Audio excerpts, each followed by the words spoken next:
अंबाजी भगवान शिव से विलग होकर अपने शरीर को भस्म किया, हिमालय के यहां जाकर के पार्वती जी के रूप में प्रकट हुए। हिमालय पुत्री पार्वती बाल्यावस्था से ही निरंतर ध्यानस्थ रहना शिव अनुराग में। जब किशोर अवस्था हुई, किसी से कोई संभाषण नहीं करती थी माता जी, हर समय भगवान शिव के ध्यान में निमग्न रहना, कठोर तप करना शुरू कर दिया। जो बिल्व पत्र सूख कर गिर जाते थे, माता जी उसको अपने मुख में रख करके पा लेती। एक बिल्व पत्र, अपर्णा, शरीर सूखने लगा। माता जी का नाम अपर्णा। भारी तपस्या। भगवान शंकर को एकदम बोध हुआ कि सती का जन्म पार्वती के रूप में हिमालय के यहां हो चुका है और वो हमारे लिए कठिन तपस्या कर रही है। तो सप्त ऋषियों को बुलाया और उनसे कहा कि जाओ इनके प्रेम की परीक्षा लो।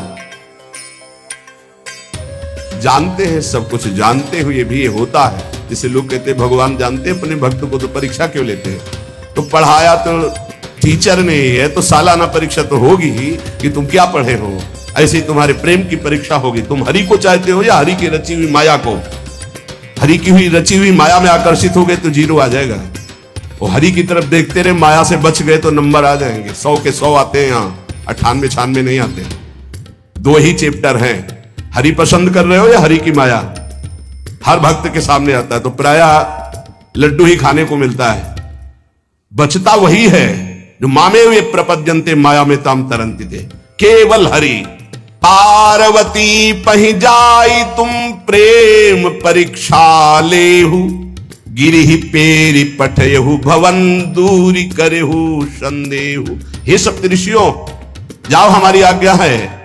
पार्वती की प्रेम की परीक्षा लो, यदि पास हो जाए तो उनको तपस्या से निवृत्त करो। बोलो महादेव जी प्राप्त हो जाएंगे। जाओ भवन को चली जाओ, तपस्या की आवश्यकता नहीं।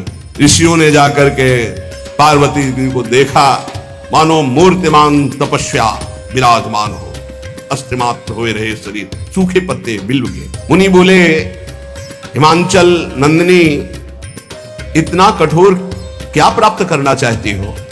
किसकी आराधना कर रही हो? तुम्हारा लक्ष्य क्या है? यदि हम सुनने के अधिकारी हों तो आप कृपा करके बता सकती हैं। पार्वती जी ने कहा, मन बड़ा सकुचाता है आपसे बताने में। आप लोग कहीं मेरी हंसी ना उड़ा दें जो मेरा लक्ष्य है। मैंने भी बहुत सिखाने की कोशिश की, लेकिन मेरा मन नहीं मान रहा, हट पकड़ लिया है। क्योंकि मेरे गुरुदेव ने मुझे जो आकर के बचपन में बता दिया, मैं वही हृदय से स्वीकार कर ली।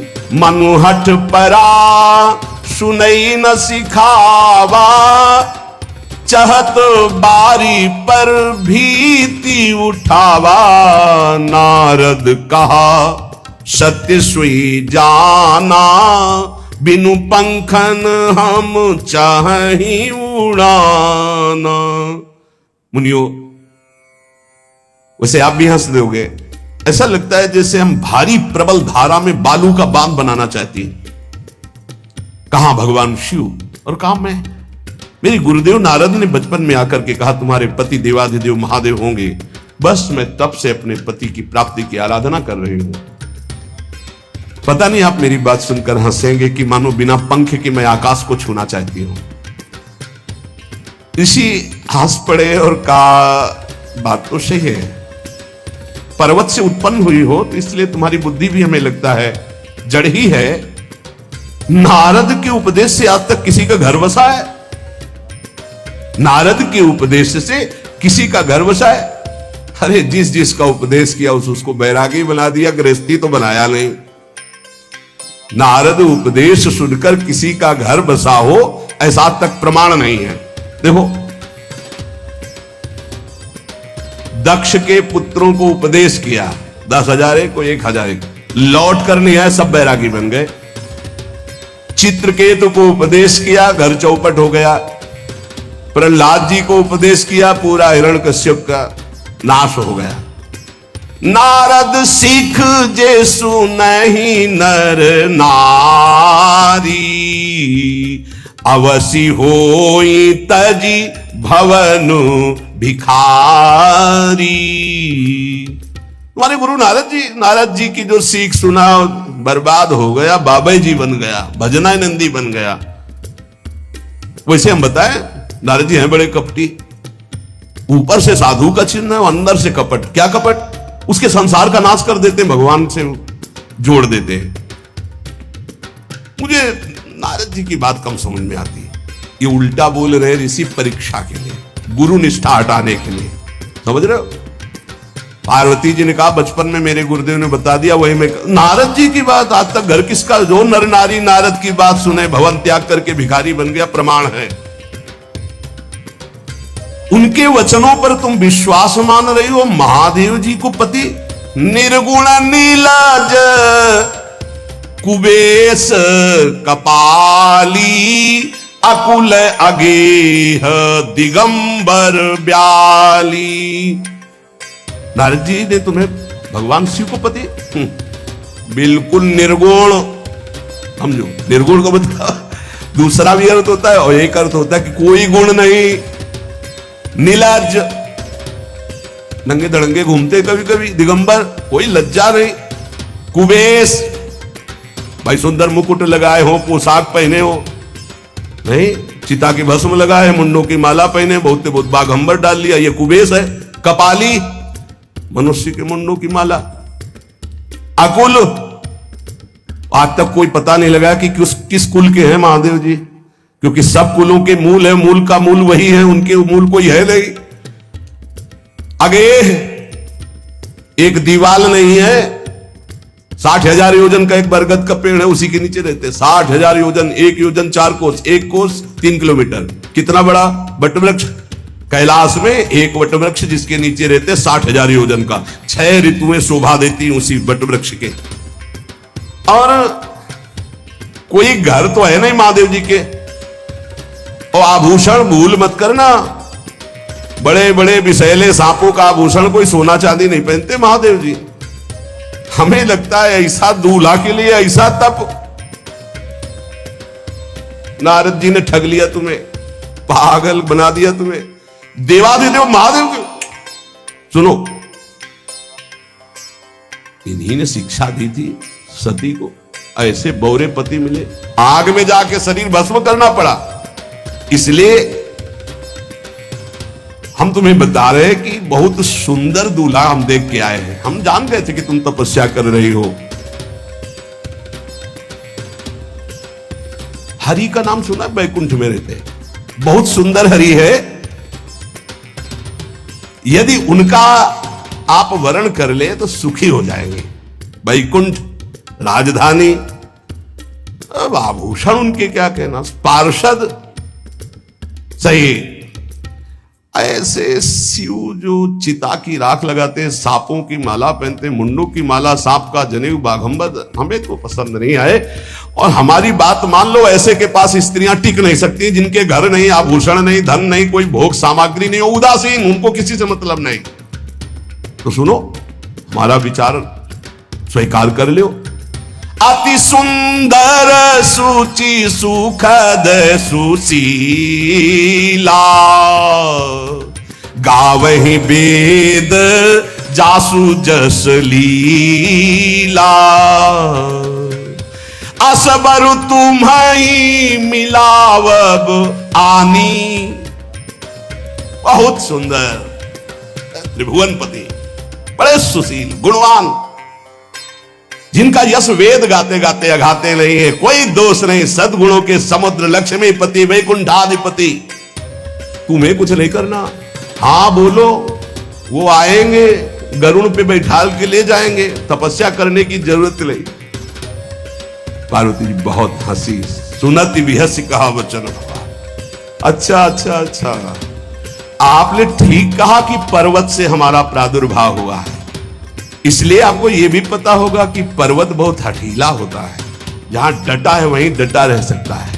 सुनो, पर्वत से सोना भी उत्पन्न होता है, जो आग में जलाने पर भी अपना तेज बढ़ाता है, घटाता नहीं। तुम मेरे गुरुदेव के प्रति ऐसा बोले कि वो जिसको उपदेश करते हुए उसका घर उजड़ जाता है, तो बसो भवन उजरो नहीं डरो, पर नारद बचन न मैं परिहरऊं। अपने गुरुदेव के एक भी शब्द को मैं नहीं काट सकती, चाहे मेरा जीवन रहे या ना रहे। बसन हमारा और हमारा भवन, हमारा श्रृंगार, हमारा सर्वस्व, ये मिले या ना मिले, पर हमारे महादेव जी मुझे तुम आभूषणों की, वसन भूषण की बात कर रहे हो, ग्रह की बात कर रहे हो, पद की बात कर रहे हो।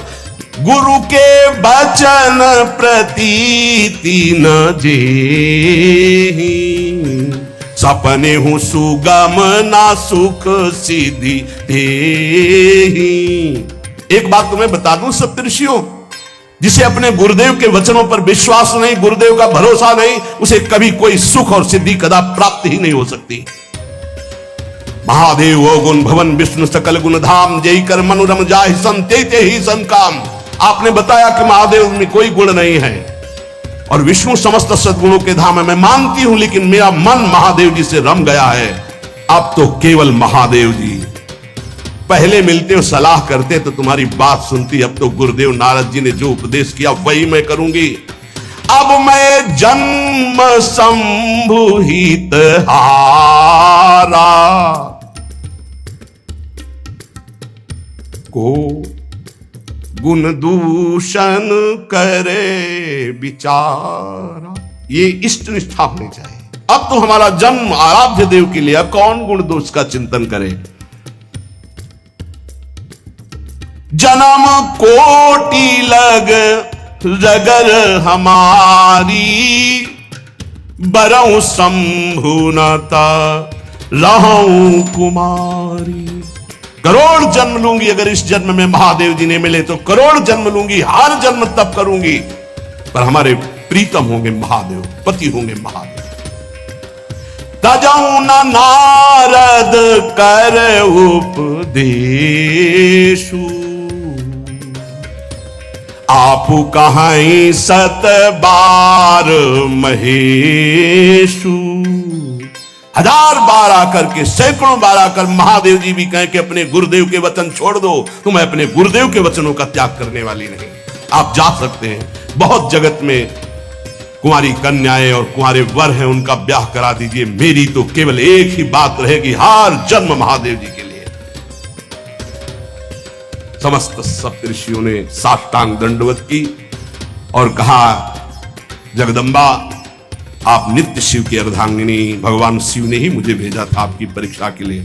जाओ, भगवान शिव सब जान रहे हैं, ब्याह पक्का, अब आपको तप करने की जरूरत नहीं है। तुम माया भगवान शिव, सकल जगत पितुमात, नाई चरण सिर मुनि चले, पुनि पुनि हर्षत गात। प्रणाम करके सप्तऋषि गए, हिमांचल से कहा सादर अपनी कन्या को लिवा लाओ और ब्याह की तैयारियां शुरू करो। महादेव जी ब्याह के लिए पहले से ही राजी हैं और समस्त देवता ब्रह्मा जी आज उनके पास जा रहे हैं प्रार्थना करने के लिए। इधर जब पार्वती जी को लेकर हिमालय अपने घर पे आते हैं, तब भगवान विष्णु, समस्त देवता, ब्रह्मा जी कैलाश पहुंचे, जहां भगवान शिव विराजमान थे। सबने स्तवन किया और कहा, प्रभु बहुत दिन से एक लालसा है, सकल सुरन के हृदय शंकर परम उछाहु, निज नैनन देखा चाहे नाथ तुम्हार विवाह। भगवान विष्णु, ब्रह्मा जी, समस्त देवताओं ने कहा, प्रभु हम सबके मन में एक उत्साह है, आप दूल्हा हो, हम सब बराती हो, आपका विवाह देखना चाहते हैं। प्रभु ये उत्सव देख ले तो हमारा जीवन सार्थक हो गया, आप हां बोलो।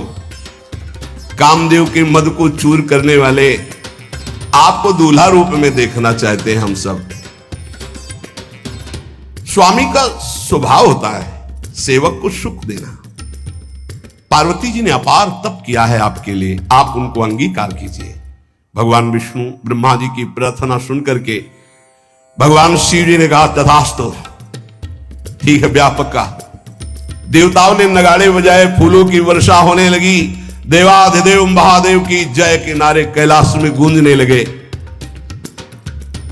सप्तऋषि भगवान शिव के पास आए, कहा, प्रभु बड़ी अनन्य है पार्वती जी आपकी, अखंड प्रेम है, हमने बड़ा छल करके उपदेश किया, लेकिन उन्होंने कहा कि मैं नारद जी का उपदेश नहीं त्याग सकती, करोड़ों जन्म लूंगी और हर जन्म महादेव जी के लिए।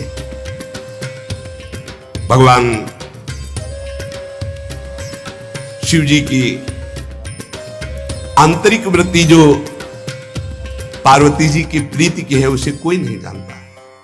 बहुत विरह में रहे, ऐसा न समझे कि देवाधिदेव महादेव जी परम उदासीन है, नहीं। सती जी के वियोग में बड़ी विचित्र दशा महादेव जी की हुई थी।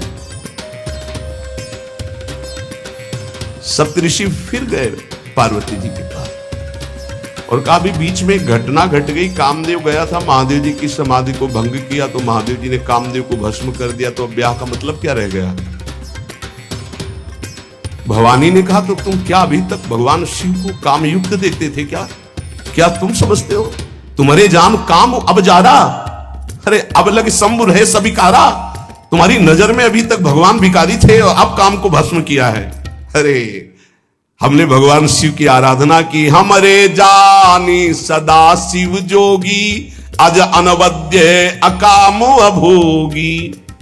मैंने तो शिव को सदा ही योग संपन्न ब्रह्मबोध देखा है। वचन और कर्म से, मन से मैंने यदि भगवान शिव को अपना स्वामी माना है, योगी, अजन्मा, अनिंद्य, काम रहित, भोगहीन, तो निश्चित मुझे प्राप्त होंगे। भगवान शिव के पास फिर सप्तऋषि गए, बोले प्रभु गजब की निष्ठा है, केवल आपके प्रति प्रेम है। ब्रह्मा जी ने लगन रची, सप्तऋषियों को बुलाया और कहा ब्याह दोनों तरफ, ये लड़की पक्ष की लगन, ये वर पक्ष की लगन। ब्याह तय हो गया, दिन नक्षत्र घड़ी, नगाड़े बजने लगे, देवताओं के लिए सुमन वृष्टि हुई। ब्रह्मा जी ने सबको बुलाया, हिमालय ने सबको निमंत्रण दिया, बड़े बड़े पर्वत भेंट लेके आ रहे हैं, बड़े बड़े रसनिधि समुद्र भेंट लेकर के आ रहे हैं। वहां भोजन पान के लिए हिमालय के पास कोई कमी थोड़ी थी, रस की नदियां बह रही थी, विविध प्रकार के रस, विविध प्रकार के फल, विविध प्रकार के भोग वहां सब व्यवस्थित किए जा रहे हैं। ब्रह्मा जी ने कहा देखो सबसे पहले नारायण की समाज रहेगी, दूल्हे की नहीं रहेगी, नहीं तो गाली ही पड़ेगी। हिमालय के यहां प्रवेश पाने के लिए बरातियों में सबसे पहले नारायण, फिर देवराज इंद्र का परिकर, वायु देवता, अग्नि देवता, सब देव, सबसे पीछे दूल्हा की बारात। बात तय हो गई। ऐसे ऐसे सब लगे संवारन सकल सुर, वाहन विविध विमान, हो ही सगुन मंगल सुबद, करही अप्सरा गान। सब अपने अपने वैभव संपन्न सब तैयार हो रहे हैं। बोले महाराज दूल्हे को तैयार किया जाए। शिव ही शंभुगन करही सिंगारा, जटा मुकुट अहि मोर संवारा, कुंडल कंकन पहिरे ब्याला, तन विभूति पट के हरि छाला, शशि ललाट सुंदर सिर गंगा, नयन तीन उपवीत भुजंगा, गरल कंठ उर नर सिर माला, अशिव वेश शिव धाम कृपाला, कर त्रिशूल अरु डमरु विराजा, चले बसहा चढ़ी बाजही बाजा, देखी शिव ही सूरत्रिय मुस्काही, बरलायक दुल्हनी जग नाही। दूल्हे की तैयारी हो रही भाई, चिता की भस्म, चिता की भस्म, जैसे पाउडर ले लिया, पहले चिता की भस्म लगाई गई, अब जटाएं बांधी गई। जटा ऐसे त्रिभुवन को विनाश जब करना होता, जटा खोलकर जब तांडव करते तो कोई नहीं बचता। जटाकटा संभ्रमं भ्रमण निलंप निर्झरी, बिलोलवी चिवल्लरी विराजमान मूर्धनि, धगत धगत धगत जो ललाट पट्ट पावके। तीसरा नेत्र मानव विश्व का विनाश करने के लिए उसे पटबंद किए हुए विशाल जटाएं, जटा का तो मुकुट सवार आ गया। अब जटा बंधे काहे से? सांप, ये मुकुट सांप। और कुंडल करिया और भूरी भी थी। हाँ, सोने चांदी के नहीं, डंक मार दे तो बेहोश हो जाओ ऐसे। पहिरे ब्याला, बाजूबंद छोटे फड़ वाले, अरे कोई पनिहा, कोई दुमहा ऐसे। और ऐसे जनेऊ वासुकी नाग, गले के माला भगवान का विभूत, ऐसा स्वरूप है। और शेर की छाल नीचे, शशि ललाट, द्वितीय का चंद्रमा, शशि ललाट, ये मुकुट द्वितीय का चंद्रमा। सुंदर सिर गंगा, भगवती गंगा, फव्वारे नहीं उठते जटा के बीच से गंगा जी। नयन 3, माथे वाला बंद है, 2 खुले हैं। उपवीत भुजंगा, जनेऊ वासुकी नाग। गरल कंठ, नीलकंठ विष यहां रोके हुए, और मुंडों की माला, हाथ में त्रिशूल, डमरू बंधा हुआ, नंदकेश्वर पे सवार। बोले ऐसे दूल्हा के लिए दुल्हन तो त्रिभुवन में नहीं मिलेगी, ऐसा दूल्हा दुल्हन का मिलेगी। अच्छा, दूल्हा सज गया, ब्रह्मा जी ने देखा, बोले महाराज आगे आपकी सवारी। नारायण भगवान उनके चतुर्भुज पार्षद, शोभा सुगंध सौरभ, आगे गरुड़ पे सवार, पीछे हंस पे सवार ब्रह्मा जी अपना परिकर, देवराज इंद्र, भगवान विष्णु जी दूल्हे की तरफ देखे, बोले महाराज विष्णु कहा अस बिहस तब बोल सकल दिशराज, बिलग बिलग होई चलो सब निज निज सहित समाज। कोई भी दूल्हे के पास मत फटको, पीछे रहने दो, सब अलग अलग समाज चलो, नहीं पानी नहीं मिलेगा हिमालय के अगर आगे ये हुई तो। अब तो वर अनुहारी बरात न भाई, हंसी करहियों पर पुरजाई। नारायण ने कहा कि दूल्हा के अनुरूप ही हम सब बराती नहीं भैया, दूल्हा सबसे पीछे, सब बराती क्रम से पहले हम, फिर ब्रह्मा जी, फिर देवराज इंद्र, ऐसे सब। भगवान शिव ने कहा तुम अपने पार्षद सब लिए हो, तो हम बुलाते हैं। श्रृंगी निकाली, जे ही बजाया तो भगवान शिव के पार्षद आ गए। शिव अनुशासन सुनि सब आए, प्रभु पद जलद शीस तिल, जय हो महाराज की आज्ञा करो। अरे बोले विवाह है हमारा, बहुत दिलों से आओ। गुजप्पा जैसे देखो ना, अगिया बैताल। हाँ अब कैसे शिव के बराती हैं, जरा ये आगे पार्टी तो निकल गई बंदनी। ये जो भगवान शिव ने बुलाया बरातियों को, अपने साथियों को, को मुखहीन विपुल मुख काहू, बिनु पद कर को बहुपद बाहू, विपुल नयन को नयन विहीना, रिष्ट पुष्ट को अति तन खीना। किसी के एक को मुख नहीं, केवल मांसई का पिंड है, और किसी के पूरे शरीर में मुख ही मुख है। किसी के एक भी हाथ पैर नहीं है, लुढ़कता चल रहा है, और किसी के बहुत से हाथ पैर हैं। किसी के नेत्र नहीं है, किसी के बहुत नेत्र हैं, बड़ा विचित्र। किसी के हड्डी हड्डी है तो कोई बहुत मोटा है, कोई बहुत पतला है।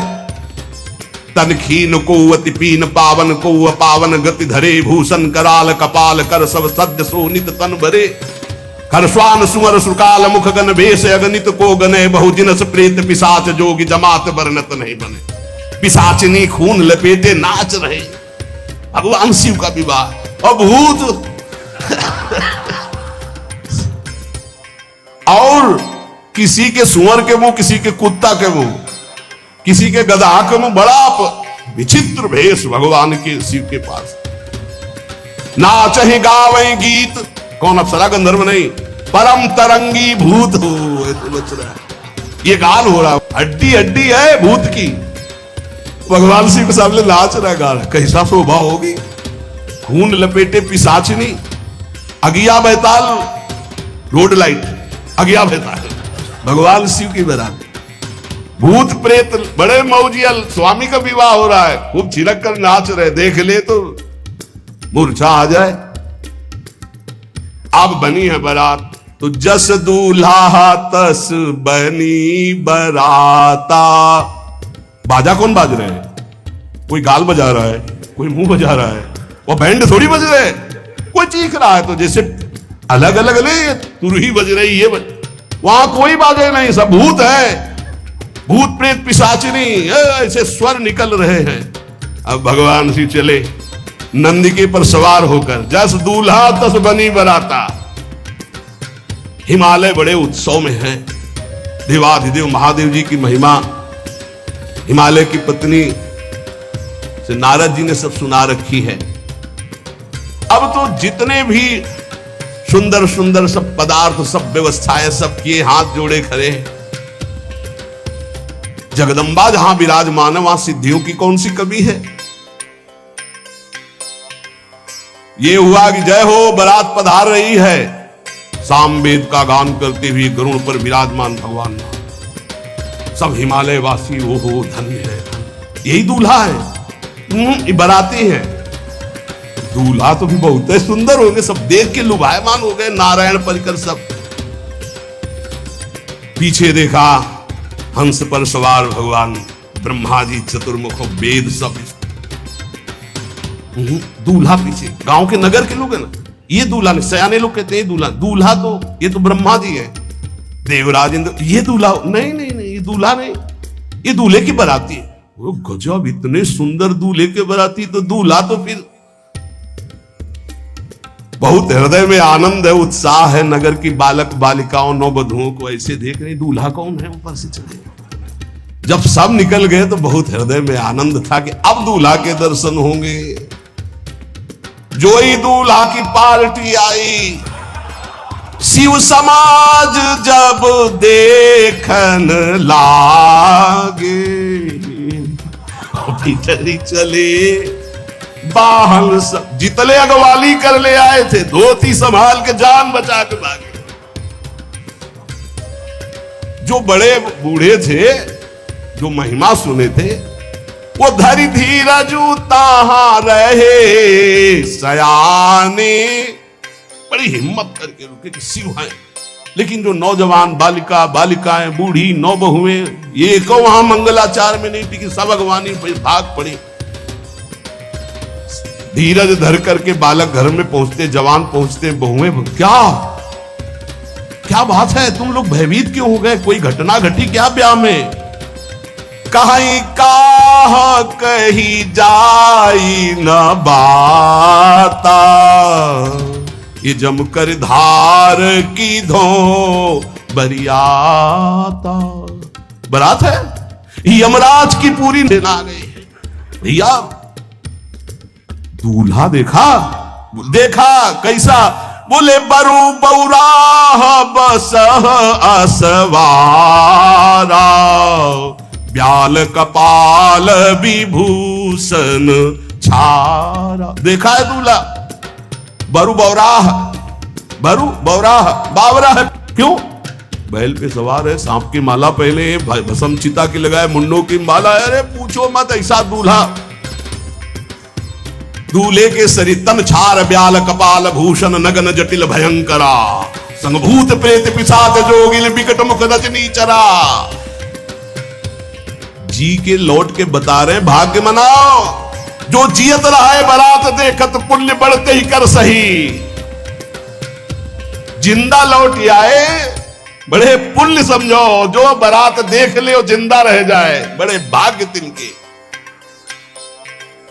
देखी सोमा विवाह घर घर बात सब लड़कन, सबने कहा कि अगर दूल्हा को बाराती को देख के जिंदा रह जाए तो विवाह देख पावेगा, मतलब जिंदा नहीं रहेगा। जो बड़े बुजुर्ग थे वो समझा रहे, देखो भगवान शिव हैं, ये उनकी समाज है। सबको वास दिलाया गया। अब आरती करने के लिए, सुमंगल गाने के लिए नवीन नवीन स्त्रियां पार्वती जी की माता के साथ आ रही। मैना, सोने की थाल है, बड़ा आनंद है दूल्हा का प्रथम दर्शन। और आरती लेके जे भी देखा दूल्हा को, यही दूल्हा है। हां, भारी रोष पैदा हुआ कि नारद जी ने बर्बाद कर दिया हमारा घर। हमारी बिटिया सूखे पत्ते खा के इसके लिए भजन करती रही। मैना जी ने पीछे मुड़ के देखा, एक भी नहीं स्त्री थी, अकेले थाली लिए खड़ी थी। लौट के आई, उन्होंने कहा कि सब भाग्यों पड़ी। बोले प्राण बचाए, ऐसे ऐसे करिया पुचकार रहे थे। वो थाली पटक दी, आरती की गई। पार्वती जी को गोद में बैठाला और रोने लगी। बिटिया, ऐसे के लिए भजन किए हो, ऐसे के लिए तपस्या किए हो। आंसू भर के कहा कि विधाता की बुद्धि मारी गई, जिसने तुम्हारी जैसी सुंदर कन्या, वो ऐसा बावरा दूल्हा, ये संयोग रचा है। बुद्धि खराब हो गई ब्रह्मा की। कसकीन बरु बौराह विदिजई तुम्हें सुंदरता, त्रिपुर सुंदरी भगवती पार्वती जी। अरे जो फल लगना चाहिए कल्प तरु में, वो बमूर में लग रहा है। ये आज वही दिल उत्सव, ब्याह का उत्सव भगवान से। अच्छा तो मेरा निर्णय सुन लिया जाए मैना जी का। अगर मेरी बात नहीं मानी गई तो हिमालय के शिखर से अपनी बेटी को लेकर गिर के आत्महत्या कर लूंगी, ब्याह नहीं होने दूंगी। फाइनल। तुम सहित गिरते गिरो पावक जरो, आग में जल जाऊंगी अपनी बेटी को लेके, समुद्र में डूब जाऊंगी, लेकिन ऐसे बौरे बौरा जो ये बर है, इसके साथ ब्याह नहीं होने दूंगी, पक्का। सब रोने लगी मैना जी का आदेश सुनकर। मैना जी कहती, हाय मैंने नारद जी का क्या बिगाड़ा था। नारद कर में काह बिगाड़ा, भवन मोर जिन बसत उजारा। कितना बढ़िया सब चल रहा था। बेटी को उपदेश किया कि वर तुम्हारे शिव देवाधिदेव महादेव, बर्बाद कर दिया सब। ऐसा दूल्हा। सच्ची मैं ठगी गई नारद जी के द्वारा, पर अब अपना घर बर्बाद नहीं होने दूंगी। क्या जाने नारद जी बेटी का प्रेम क्या होता है। बांझ कभी प्रसव की पीड़ा जानती है, क्या जाने बाबा जी है हमारी बेटी हो ऐसा दूल्हा। जब देखा कि मां बहुत गुरुदेव को उल्टा सीधा बोल रही है, तो उन्होंने कहा माता विचार करो। जननी ही बिकल बिलो की भवानी, बोली जुत विवेक मृदुभानी। मां विचार करो, तुम क्यों ऐसा आलाप कर रही हो। अगर मेरे भाग्य में ऐसा पति लिखा है तो तुम टाल नहीं सकती। कर्म लिखा जो बाउर ना हो, तो कत दोष लगाई काहू। तुम सन मिटे की विधि के अंका, व्यर्थ ले हो जनि मातु कलंका। मां मेरे भाग्य में ऐसा ही लिखा है, आप व्यर्थ में क्यों रो रही। जब पार्वती जी की ऐसी करुण बात सुनी तो सब स्त्रियां रोने लगी, विधाता को दोष लगा रही। नारद जी के पास हिमालय गए, बोले हम तो संभाल लेंगे, घर में सब गड़बड़ हो गया। अरे इनको समझाते कि ठीक से आते, कैसे आए हैं ये, जैसे विनाश कर ले आए हो। अरे ब्याह कर ले आए, घर में सब बिगड़ गया, मैना बिखर गई, ब्याह बंद, अब नहीं होगा, संभालो जाके। नारद जी गए और जाकर के मैना को कहा, देखो ये इनका बाहरी रूप है, ये जो आपके यहाँ पार्वती के रूप में जन्मी है, नित्य इनकी अर्धांगिनी सती है, जो यज्ञ भवन में शरीर छोड़ करके आपके यहां जन्मी, ये इनकी नित्य संगिनी है। आप ऐसा शोक मत कीजिए। नारद जी विविध प्रकार से माता को समझाया। इनके द्वारा एक भ्रम हो गया था, तो इनको शरीर त्यागना आवश्यक हो गया। जब भगवान श्री राम सिया जी के लिए हे खग हे मृग हे मधुकर श्रेणी तुम देखी सीता मृग नैनी ऐसा पुकार रहे, तो भगवान शिव ने प्रणाम किया और सती जी के मन में संशय हुआ। सती जी ने सीता वेश धारण किया। जब भगवान शिव ने जाना तो उसी समय त्याग कर दिया था कि अर्धांगिनी रूप में अब कभी स्वीकार नहीं कर, क्योंकि पूज्य माता का रूप आपने धारण किया। तो मूल बात ये थी, इसीलिए योगाग्नि में जाकर शरीर को भस्म कर दिया और आपके यहाँ पार्वती जी के रूप में जन्मी है। जब नारद जी ने बताया कि आप बिल्कुल धैर्य रखिए, भगवान शिव का वैभव आपने देखा नहीं, ये इनका बाहरी रूप है, समझाया मैना को तसल्ली के, बोले अभी दूल्हा रूप आपको दिखाते हैं, आप चुप रहिए। तब मैना के हृदय में कुछ शांति हुई। जितने गांव के नगर के सब लोग थे सबको सूचना पहुंची, डरो मत, भगवान शिव है, ये लीला कर रहे हैं। अभी नारद जी गए और बोले विवाह करना है कि नहीं करना, शंकर जी से कहा, बोले आए इसीलिए, बोले ये सब बंद करो आप, ये रूप से विवाह होता है, वह हमारी सारी जो बिचौलिया हमें पीट रहे हैं, उधर जाओ तो उधर, ये रूप हटाओ। बोले कौन सा रूप धारण करें, दूल्हा रूप धारण करें। भगवान शिव ने जे भी बहुत सुंदर शिव है, कर्पूर गौरम जैसे चिदानंद, 16 वर्ष की अवस्था, हाथ में दर्पण और अद्भुत मुकुट धारण किए हुए, जटाएं ढकी हुई, गौरवर्ण, वो सुंदर रूप जो देखे सो मोहित हो जाए।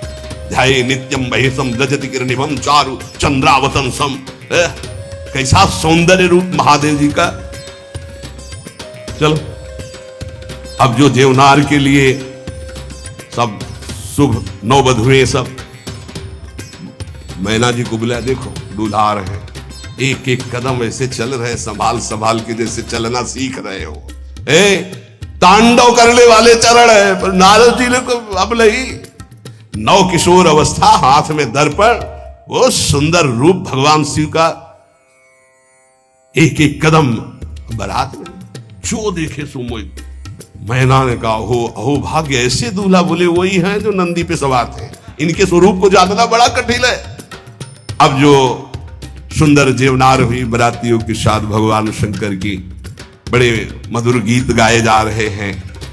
मुनियों ने फिर हिमवान को लगन पत्रिका सुनाई। विवाह का ठीक समय देख करके समस्त देवता और वेद स्वयं मूर्तिमान होकर वेद उच्चारण कर रहे हैं। भगवान शिव का पाणी ग्रहण संस्कार हो रहा है। पार्वती जी जब श्रृंगार करके सभा में आई ब्याह मंडप पे, तो कोई ऐसा नहीं था जो देखकर मोहित ना हो गया हो। त्रिपुर सुंदरी अंबा है, लेकिन सब ने उनके श्री चरणों में सर झुकाया, क्योंकि जगदात्मा महेश पुरारी, जगदंबिका जानि भव भामा, सुरन मनन मन कीन प्रणाम। ऐसा सुंदर रूप अंबा जी का, त्रिपुर सुंदरी है। जब वो दुल्हन रूप में पधारी, कोई भी ऐसा नहीं था जो एक बार देखकर मोहित न हो, पर सब श्री चरणों में, क्योंकि जगदंबिका है, भगवान शिव की आद्या शक्ति है। सुंदरता मर्याद भवानी, जाय न कोटि बदन बखानी। करोड़ों मुखों से यदि वर्णन हो तो इस समय जो पार्वती जी का सुंदर रूप है, नौ किशोरी और दुल्हन रूप, पार्श्व में बैठे अत्यंत सुकुमार, कपूर और चांदी की तरह गौरवर्ण, एकदम तेजोमय, विशाल नेत्र, स्वर्ण आदि के आभूषण, कहीं कोई एक बिच्छू सर्प कुछ नहीं, बिल्कुल नौ किशोर राजकुमार स्वरूप भगवान शिव पार्वती का मन रूपी भौरा शिव जी के रूप को देखकर लुभायमान हो रहा है। आज्ञा वही, ब्याह प्रारंभ हो। आश्चर्य की बात, गणेश जी का पूजन सबसे शुरू हुआ। मुनि अनुशासन गणपति पूजे शंभु भवानी, गणानान्त्वा गणपति हवामहे प्रियानान्त्वा प्रिय।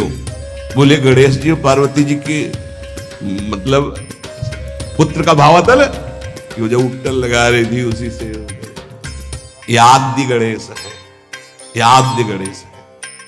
जैसे आदि ब्रह्म, जैसे आदि ब्रह्म स्वरूप ये गणेश है। भगवान शिव और पार्वती जी ने प्रथम गणपति पूजन किया। मुनि अनुशासन गणपति पूजे शंभु भवानी, को सुनि संशय करे जनी।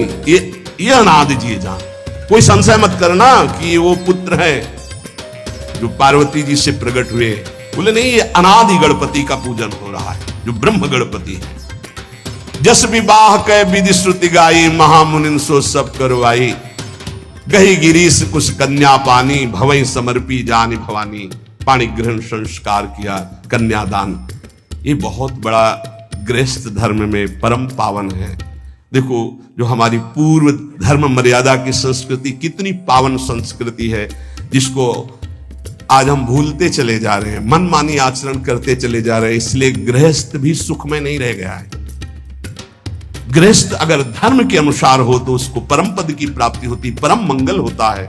बहुत ये जो हमारी धर्म मर्यादा है बहुत सुख देने वाली है, लेकिन इसका प्रतिदिन उल्लंघन ही होता जा रहा है। न माता से मतलब, न पिता से मतलब, मन मानी आचरणों से मतलब, जो मन जैसे आवे वैसे बहे, ये हमारी धर्म मर्यादा। देखो स्वयं भगवान कैसी मर्यादा है, पानी ग्रहण कर रहे, कुछ जल मंत्र, ब्रह्म ऋषि साक्षी, फिर पानी ग्रहण। पानी ग्रहण जब कीन महेशा, ये हर से तब सकल सुरेशा। वेद मंत्र मुनि बर उच्चरहि, जय जय जय शंकर सुर करहि। बाजहि बाजन विविध विधाना, सुमन वृष्टि नभ भय विधि नाना। इस समय पाणी ग्रहण भगवान देवादिदेव महादेव रंभा पार्वती का हुआ। समस्त देवता मुनिगण वेद मंत्रोच्चारण करते हुए जय हो जय हो जय हो, विविध बाजे बज रहे, पुष्पों की वर्षा हो रही। हर गिरिजा कर भयउ विबाहु, सकल भुवन भरी रहा उछाहु। भगवान शिव और पार्वती जी का विवाह संपन्न हुआ।